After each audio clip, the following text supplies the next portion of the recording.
Huli ay missing in action ang aktres na si Sara Labati sa importanteng okasyon sa buhay ng pamilya Gutierrez ng mister niyang si Richard. Dahil nitong binyag ng anak ni Rocky Gutierrez ay present ang buong pamilya ni na Richard. Pero wala doon si Sara. Makikita sa mga litratong ibinahagi ni Rufa na nandoon ang mga kapatid nila sa ama na sina Ramon Christopher at Tonton Gutierrez.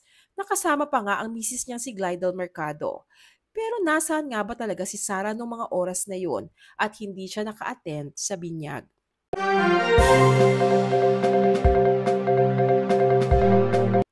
Matatandaan kamakailan lang ng pag-usapan sa social media kung hiwalay na ba sina Richard at Sarah. Marami kasi ang nagtaka nung spotted na hiwalay nilang sinelebrate ang Halloween kasama ang kanilang mga anak sa magkakaibang pagkakataon. Absent din si Sarah sa 71st birthday celebration ng biyanan niyang si Annabel Rama. Napansin rin ng netizens na instead na si Sara Labati ang kasama ni na Richard at ng kanilang mga anak sa Halloween party sa loob ng Ayala Alabang ay spotted na present sa mga litratong kumakalat ay ang aktres at former PBB housemate na si Kazel Kinuchi. Yun rin ang dahilan kung bakit nadadawit ngayon si Kazel sa hiwalayan issue ng mag-asawa. Baka daw siya na yung ipinalit ni Richard kay Sarah.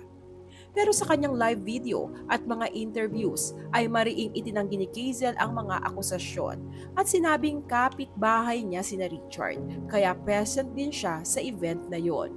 Ani pa ni Kazel sa isang hiwalay na post, "Don't believe everything you see on the internet." Sa latest post ni Rufa sa Instagram ng mga litrato na kuha noong binyag ng kanyang pamangkin, ay binalaan na niya ang mga marites na limitahan ang mga komento at gawing tungkol lamang ito kay Athena. Pero may mga makukulit talaga na itinanong pa rin kung nasaan si Sarah. Sa comment section ay may nagtanong, "Nasaan si Sarah?" Napiloso po namang sinagot ni Rufa, "Nasa beach," sagot niya.